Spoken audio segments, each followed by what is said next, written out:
Hi guys, it's Tarot and Beyond. In today's reading, we're not doing pick a card style, even though it's kind of laid out like it would be that.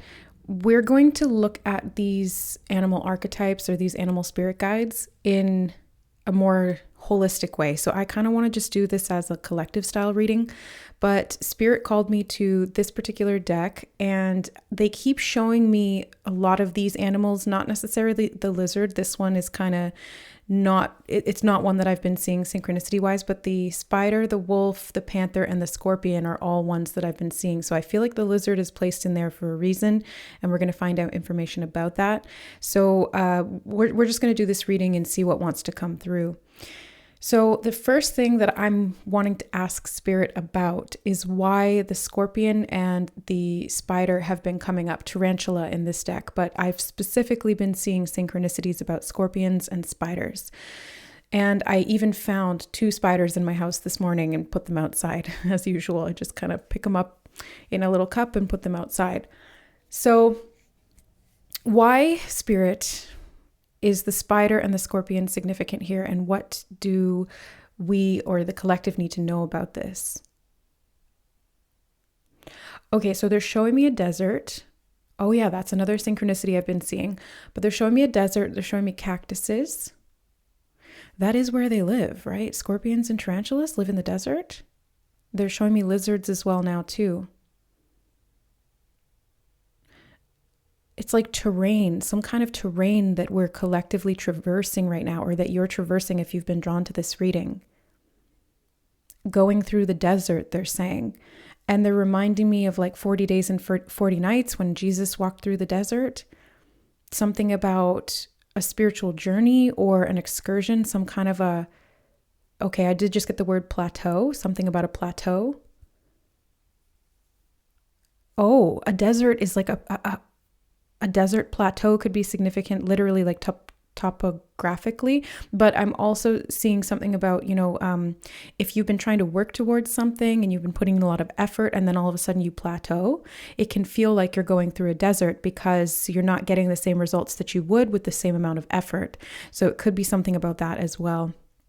But they're also showing me with the panther a jungle, a lush jungle, and it's like the opposite of the desert. And they're showing me actually clairvoyantly now that they're kind of like they're right next to each other, they're adjacent or they're neighbors, and it's like where the desert ends, the jungle begins. And now they're playing Welcome to the Jungle. Welcome to the jungle. Okay, so there's like a part of the journey that's about to end, and then transitioning. They're saying after a lesson, there was a lesson of some kind that needed to be learned in the desert, and you're coming out of that now. If you've been drawn to this reading, you're right on the verge of exiting the desert and moving into the jungle. Now, what does this jungle represent, Spirit? They said lush and green. They're showing me the Empress card in the tarot. And they're showing me all of these fruits on the trees, like big bushes of bananas and mangoes and things. So it's like, I think you're coming into a time where even though the jungle can be a little bit dangerous and you have to be on your guard, you will have more up above you, because they're showing me like the treetops are full and lush, but you have to be careful on the ground. They're showing me that there's still big tarantulas on the ground in the jungle, and that's where these big predators roam as well. So where you had to be cautious in the desert, more so, not so much because of what was there, but because of the lack of what was there. In the jungle, it's kind of the opposite. It's like there's a lot of everything. And they're showing me you looking up into the tree cover and seeing all of this lushness, all of these fruits, all of the, I did just hear fruits of your labors, and being able to harvest those. And they want you to keep your sights set high. So keeping your perspective elevated or looking upward, while at the same time being mindful. I'm hearing the word intuitive, being intuitive about where you're stepping. Now they're showing me the Jungle Book, like the movie The Jungle Book, Mowgli walking through the forest and climbing the trees. So there could be something about climbing trees. Oh yeah, what was his name? Bagheera?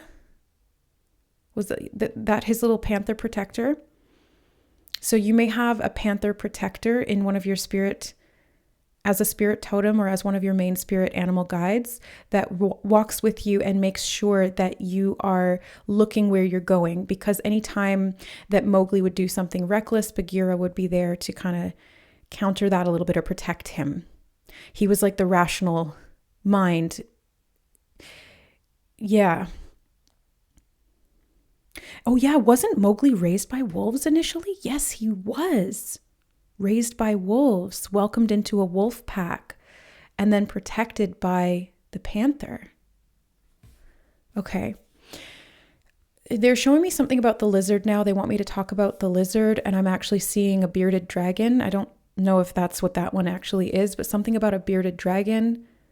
Oh, and I was seeing synchronicities about beards this morning, like actual beards on humans, and how they can signify aggression or dominance or male dominance, especially between males. Males will look at each other's beards, and it's like a very unconscious or subconscious evolutionary thing where if someone has facial hair, they're perceived as either more aggressive or wiser and more respected, depending on the stance of the individual. So something about the way that you're perceiving a threat.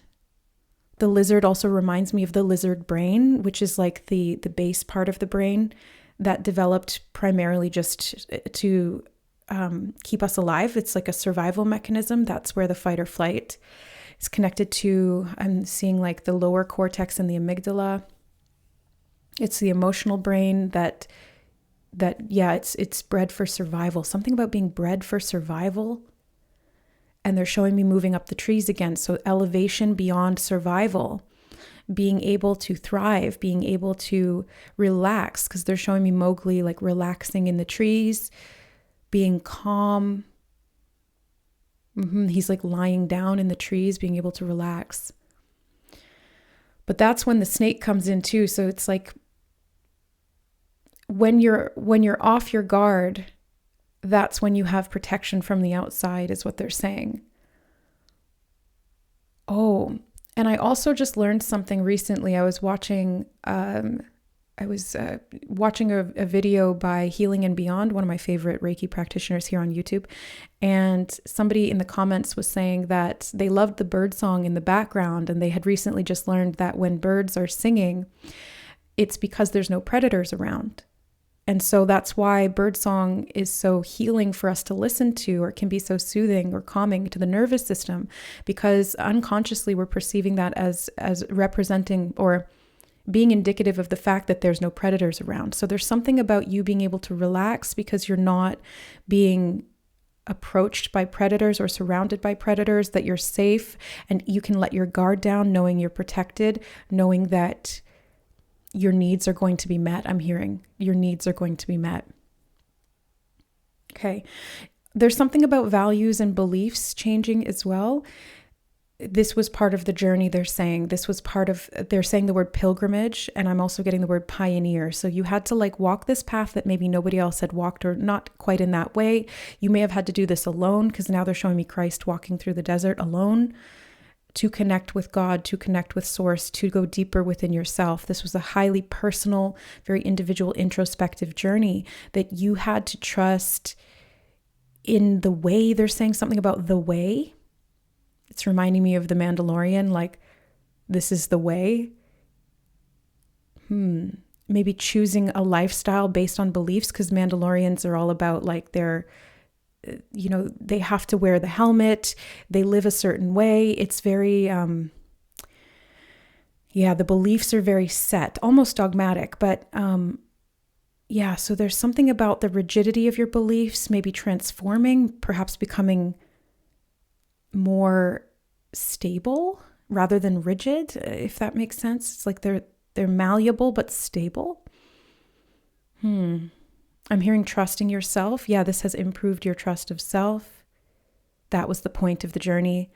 And I heard the word process. It was the pain in the process. I meant to say point of the process, but it almost came out of my mouth as pain. So there may have been pain that occurred. They're showing me the stinger on the scorpion and the venom in the tarantula. Something about pain was part of the process. you had to learn to alchemize it. They just said that. Okay. So collective, if you were drawn to this reading, you've been on a very profound spiritual journey. You are on, I not even like you have been on, like you are on it still, but you're just coming to the end of a very significant time where the edge of that desert is now bridging into the jungle. And it's a whole different environment. I'm hearing different arena. Now they're showing me gladiators. Ancient Rome could be significant. The Colosseum could be significant. The movie Gladiator could be significant. I love that movie. It's actually one of my favorite movies. So something about that, you know what Gladiator represents to me, like the archetype of, what is his name? Maximus Decimus Aurelius. I can't remember, but he's a leader. He's a general, but he's placed into different circumstances where all of that is stripped away from him. His power and his leadership are stripped away from him, but he still becomes a leader. He still stands in his morals. He still has those standards, those beliefs. He still continues to respect himself and refuses to fight too. So there's something about your internal dominance and your fighting versus not fighting. It's like knowing when to act and when to relax, or when to trust yourself, when to trust a higher power. It's like all of these aspects are kind of combined here. And learning to work with and balance those things. Now they're showing me a horse, something about bareback, like not riding with a saddle, being able to trust that the weight will be supported. Okay, that's direct channel. That's what they just said. Trust that your weight will be supported. They said the weight will be supported. The weight of what? They're saying something about the burdens of the journey, the pain you have endured. Oh. The weight will be supported. Yeah, and they're showing me a couple of different things. Oh, these came up synchronistically before. Now they're showing them to me again. So they were related to this reading. I didn't realize it at the time, but they were showing me synchronicities about Black Beauty and Ferdinand the Bull. And I know the story of Black Beauty is about an abused horse that's taken in, and instead of being broken, forms a bond, and there's like a respectful relationship between the rider and Black Beauty, the horse, and it's from the horse's perspective, which I think is really cool. So there's a lot to do with animals, animal spirits, animal perspectives, animal guides. And then Ferdinand the Bull was an interesting but kind of sad story. And it's about a peaceful bull, a bull who's meant to be in the ring fighting. Again, something about the Colosseum, fighting, war. And Ferdinand was actually based on a real bull. So the story is based on a real bull named, what was his name? Civillo or something like that, which means civilian in Spanish or Portuguese, I can't remember. But he was a bull that was bred and raised to fight in the ring and to fight matadors. But he was so peaceful that the man that bred him noticed his 7-year-old daughter would go out and feed him flowers. And he was just a very, docile, very peaceful animal. And so he wasn't going to put him in the ring, but then something happened. I can't remember what it was. He ended up being shipped out to the ring, and he would fight back when he was stabbed because the matadors would stab him. They were exerting aggression toward him. He would defend himself. But then when the owner found out what was happening, he went there to the ring, called out to the bull, and Civillo came to him and calmed down.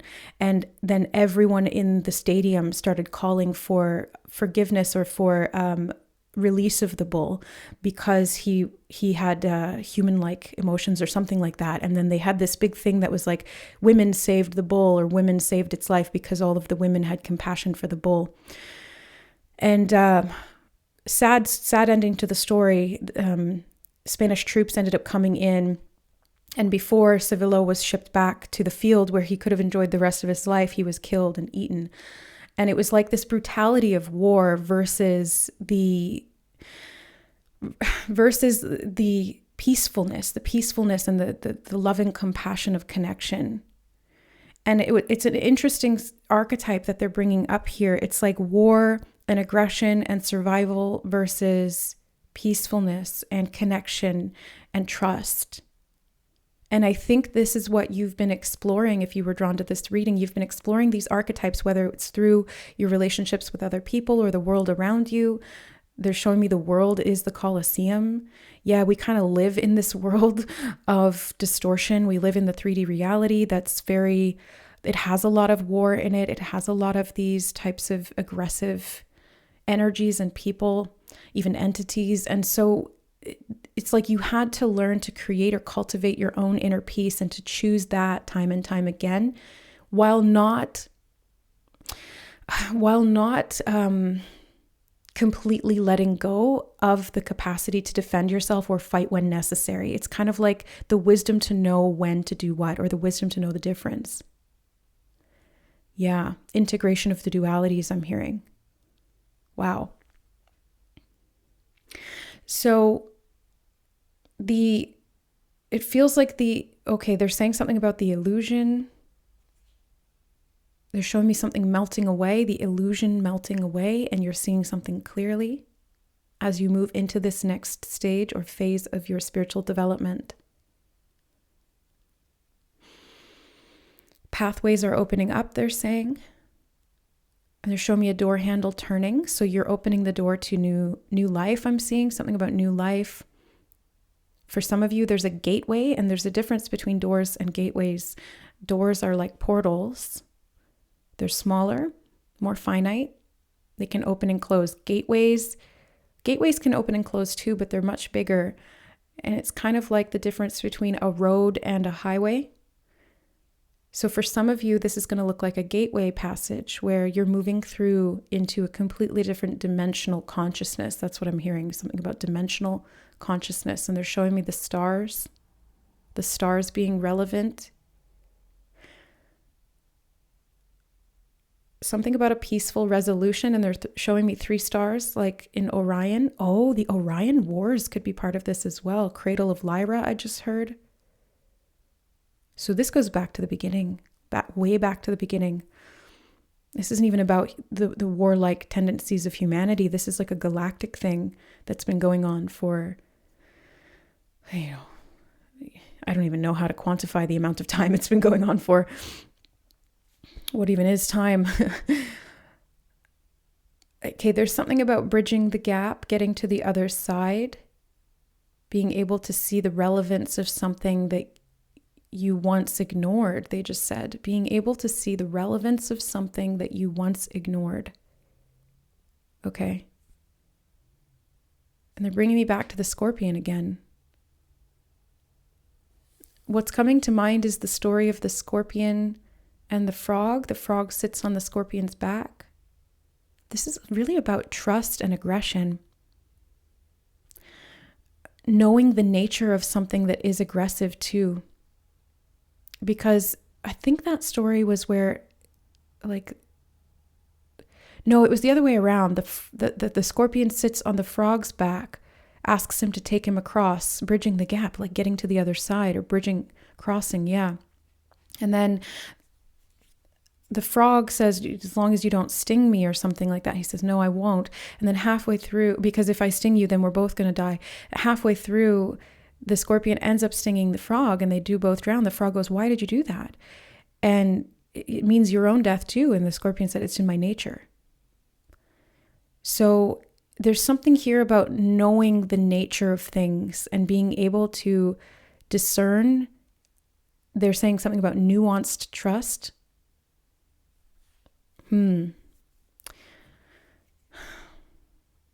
They are saying something about kindness and compassion being significant here, but knowing when that is deserved or when that is relevant. And at the same time, not judging the nature of something that is meant to be aggressive. It's like, you don't have to be that, but you don't necessarily have to condemn that either. They're saying, again, integration of duality. The unity consciousness is really what this is all about. 2 sides of the same coin. Now they're showing me the 8 legs of the spider, something about the number 8.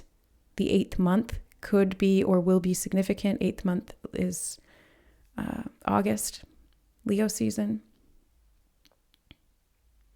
Perhaps because we were talking about gateways and portals, perhaps the Lionsgate portal or the, they showed me Orion. So yeah, the Sirius, heliacal rising of Sirius could have been significant or will be. These are timeless readings whenever you happen to find this.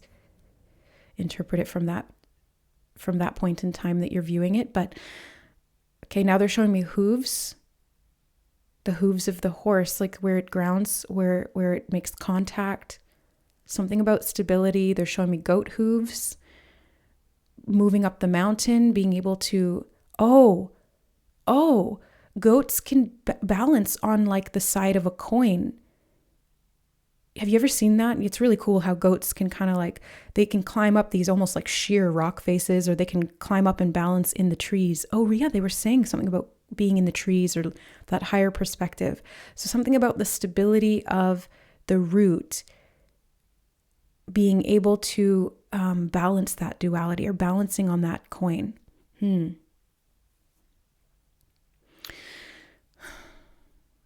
They're saying something about the order of operations, and they took me back to the number 8 and the 8 legs again. And you know the way that spiders crawl, that's why we're all creeped out by them, I think, is because the way they crawl is kind of creepy. But it's like the order of operations. Oh yeah, hooves. Again, it's like 4-legged or 8-legged or whatever animals that are not bipedal, they walk with the first and then it moves back or something like that. How does it work? As for humans, we alternate like this. They're saying something that's connected to the integration of duality. I don't know how that's connected, but they're saying that's connected. Something about the order of operations, movement of legs, how many legs you have, and how they move or how you move forward. I don't quite understand that message, but maybe it will make sense to someone now or later.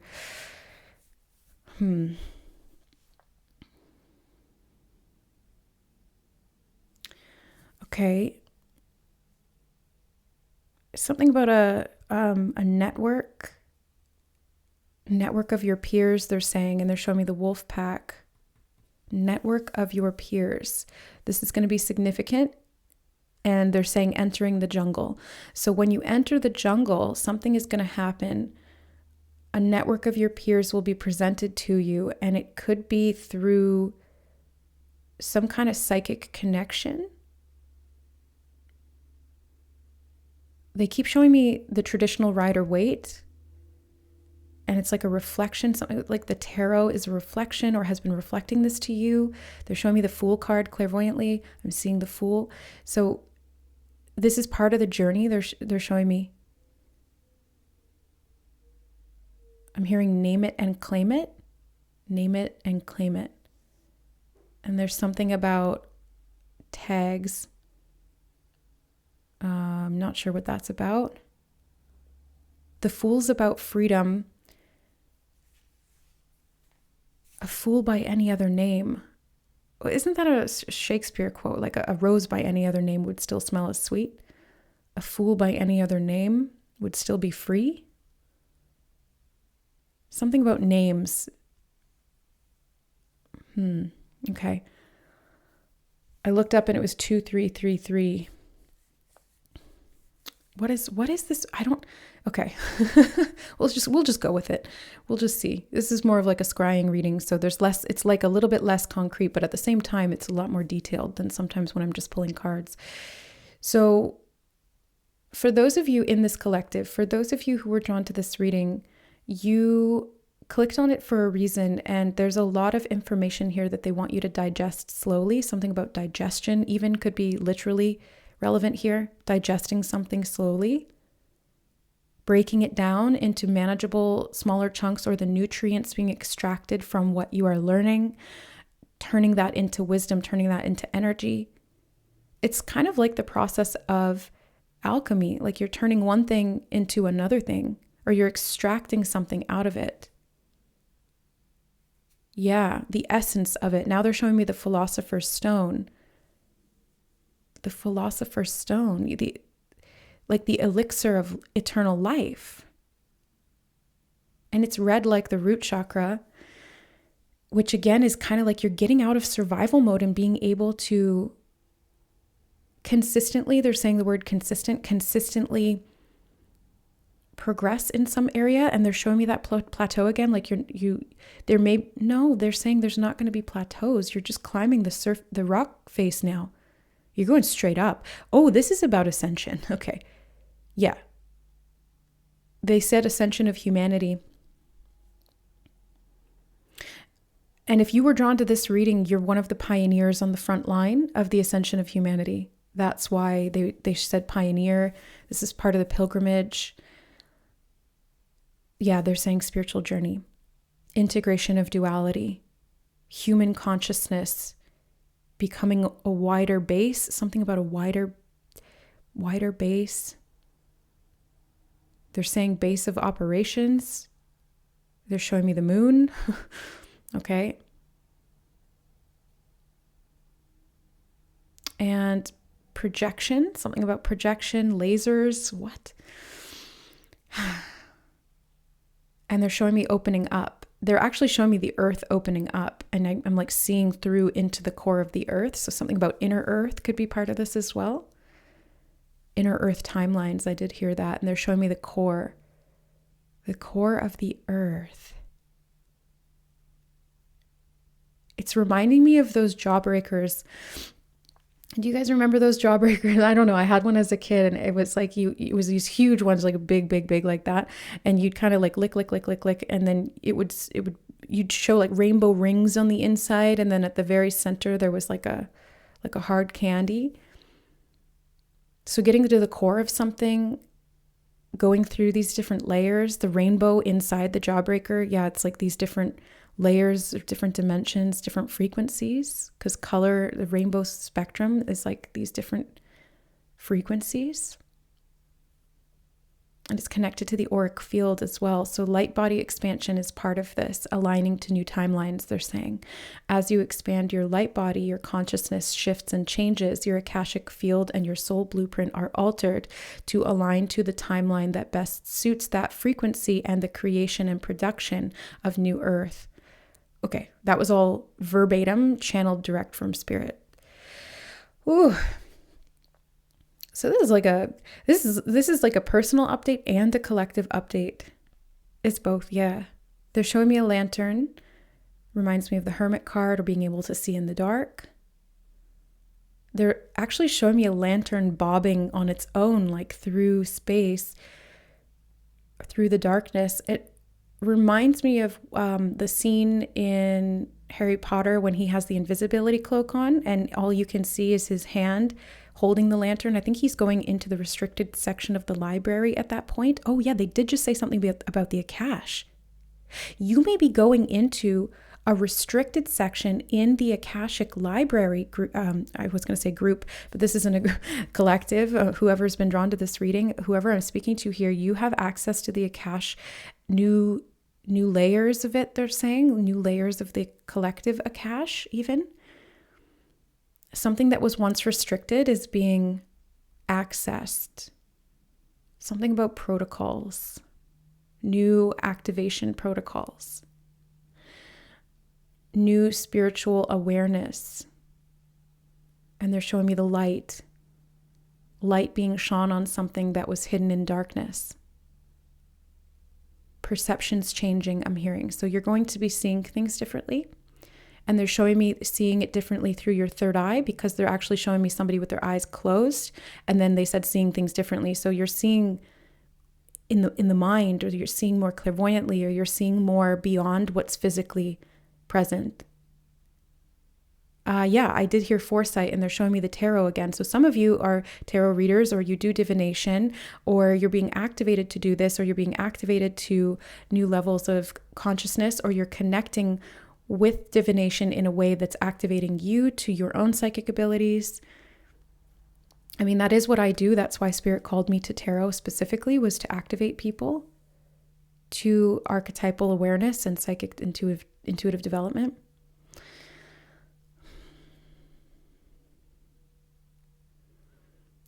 Something about a spot or a point in the distance that will become larger as you move towards it. Something about optical illusions. Right. The third eye is the truth frequency, and it's about integration of duality, which is what they were talking about earlier. So being able to see through a balanced third eye will help you to see through or beyond illusion. You won't be tricked. Your physical eyes will not be tricked, they said. You will be able to see clearly. And then from there, discern and trust more fully, they're saying. Trusting the path, trusting the guidance you're receiving. Something about networks again, they're saying networks, like guidance networks. Getting the right guidance at the right time.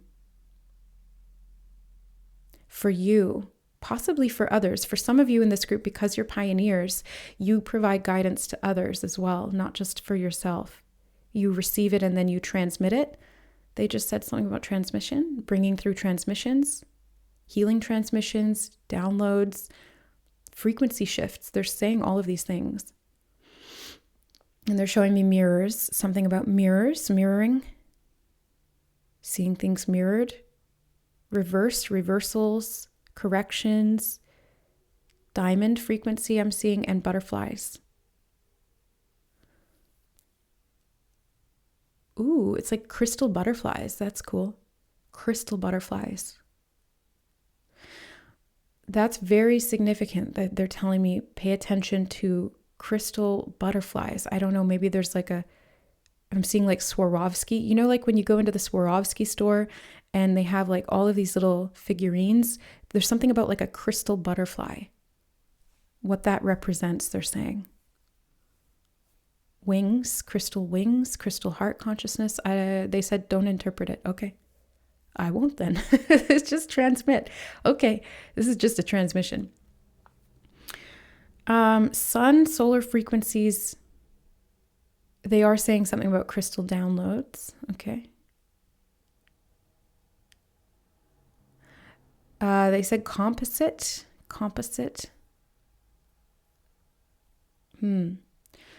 Okay. What once was will become the template for what will be. In a new order of things, the world will flourish and thrive. And they said crystal core.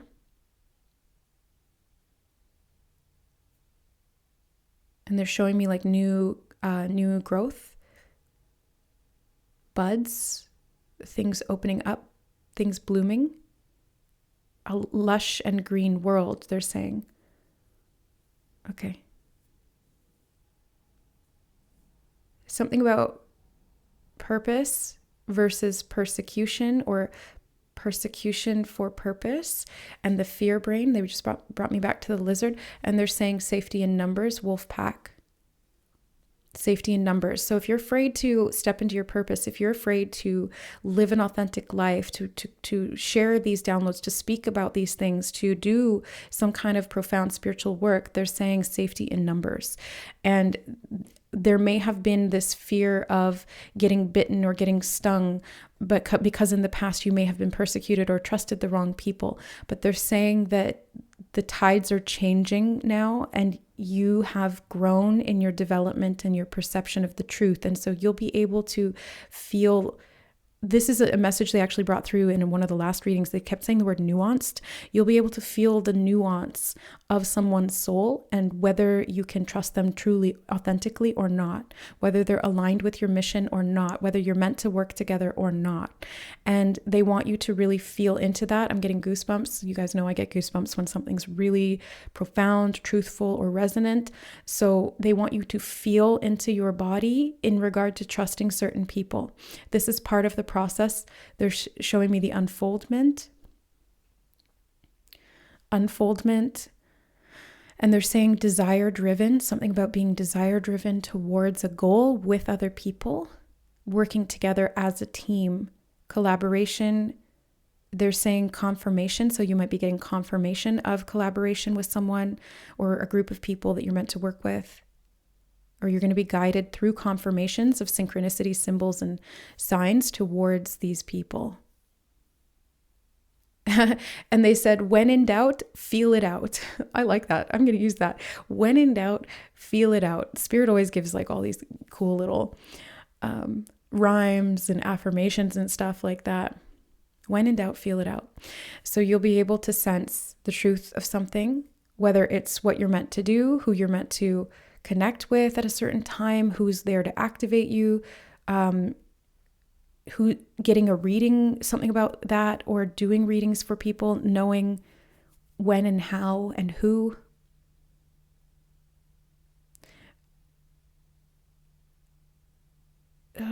Okay, they showed me X. Oh, that reminds me of X-Men. Like working in a group, working in a team. And who's the leader of the X-Men? Professor, oh my gosh, what is his name?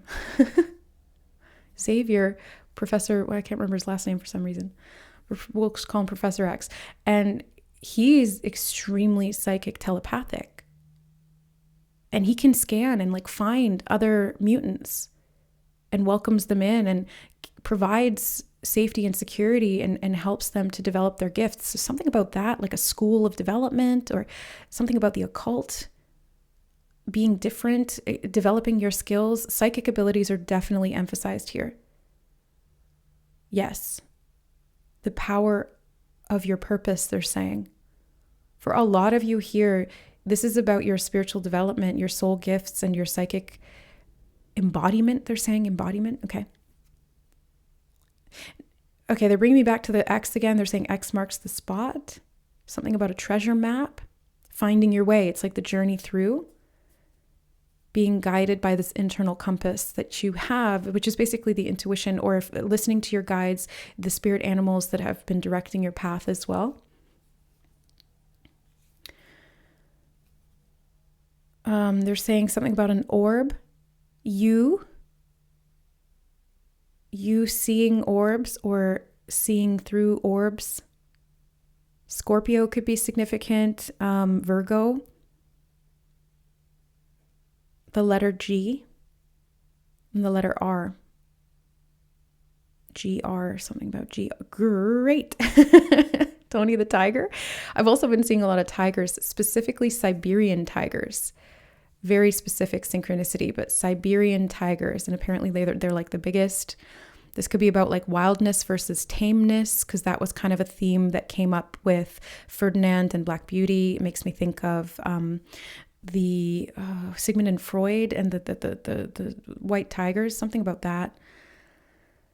Can be about freedom as well.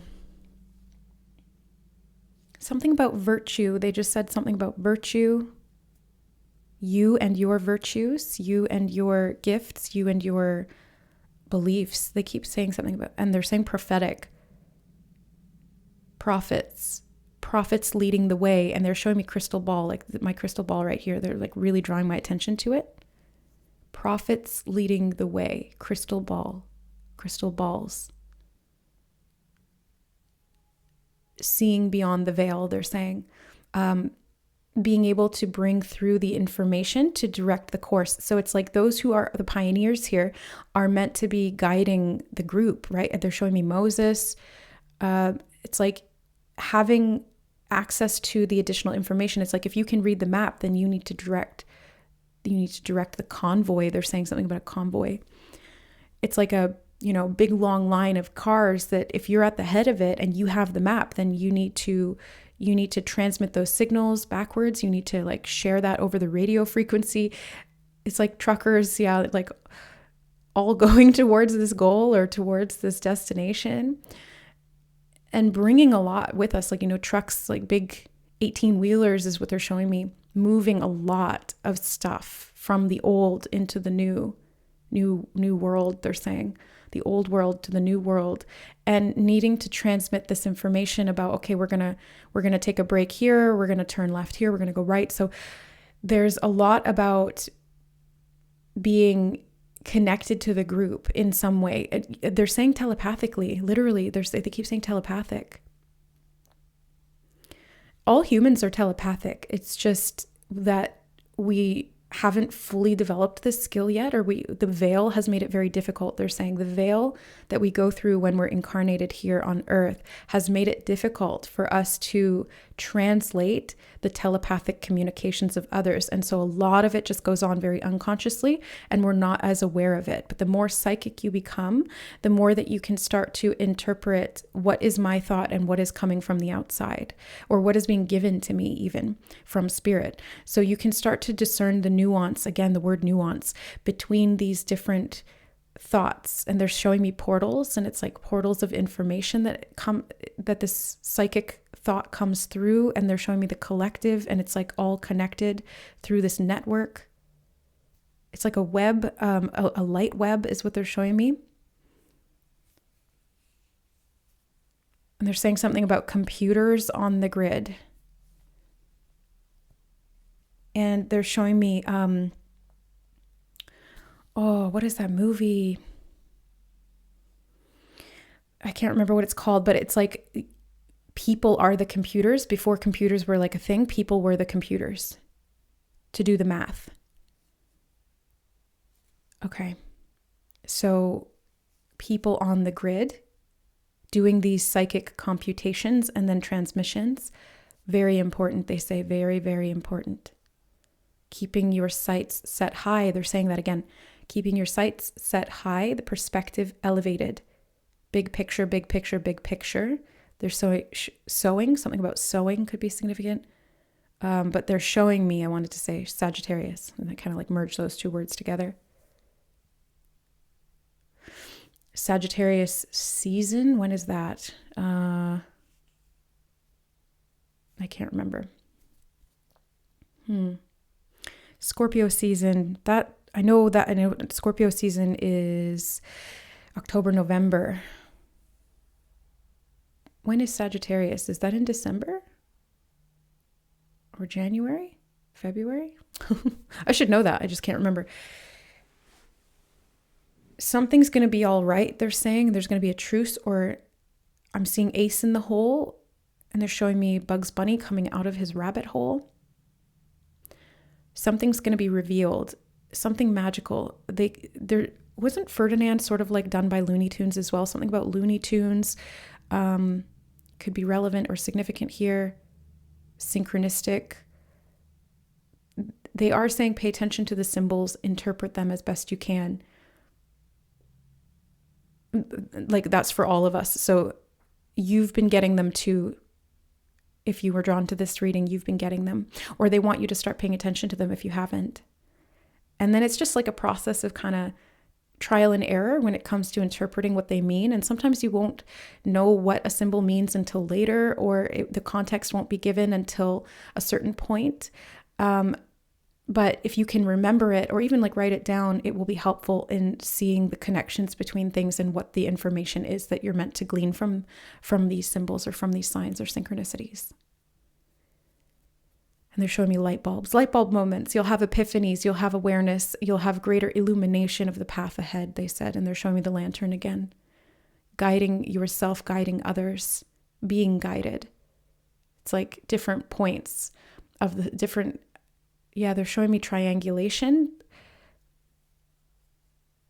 Oh, triangulation is a form of navigation, isn't it? It's like being able to find 3 points to be able to find the direction or something like that, or to find something, a location, something about a location. They're saying a grid point, and they're showing me latitude and longitude. Grid point, and they're showing me maps again, finding the location, and they're showing me X marks the spot and a treasure map again. So there's something that you've been trying to navigate to or locate, or you're being drawn to a particular location. They're saying upcoming. Okay, they're showing me feet, and feet walking towards it. You could be drawn to walk to this location. They're showing me walking through the desert again. Okay. Cracks are significant. Something about cracks in the floor, cracks in the system. I don't know, the light shines through the cracks. Or seeing where there's a discrepancy in something. Watching out for cracks. I remember as a kid when I was walking down the sidewalk, it was like you're supposed to jump over the cracks. Don't step on a crack or you'll break your mother's back, something like that. It was like that old little nursery rhyme. Superstition could be part of this. What's being let go of is like superstitious beliefs that don't serve the collective, because it's through collective mind and collective thought that we unconsciously manifest. So getting rid of certain things, but not throwing the baby out with the bathwater. There's a lot of like little idioms and sayings, parables. They're saying something about parables and stories being significant because it's part of the collective consciousness. It's part of the collective mind. How we think is displayed in the stories that we tell. And the stories that we tell can influence how we think. It's like a self-perpetuating system, or it can be. Something about storytelling, weaving the web. The spider can also talk about like stories, and they're saying something about a narrative. Perhaps some of you are writers, authors. They're showing me a signature, a very loopy, pretty signature. Signing something. Contracts, that reminds me of book signings could be significant. Yeah, they're saying John Hancock. Again, they said names earlier, something about names and tags and your signature, your energy signature may be changing. Name is a representation of that, or vice versa. They said poison extraction, and they showed me this, like the way that the orange stuff is coming out of the stinger. Sacral chakra, maybe there's some poison being extracted from the sacral chakra. Clairsentience, clarification and illumination, they're saying. Okay. Wow, it's already been 46 minutes of this reading. Wow, I wasn't expecting, I was like, okay, we'll just sit down and do a quick collective reading. I didn't think we were going to get so many downloads. So if you're still with me, you are going through some kind of a purge right now, or detoxification, to prepare you to move into the next phase or stage of this spiritual development, the psychic ascension, they're saying. And your sensitivity may increase.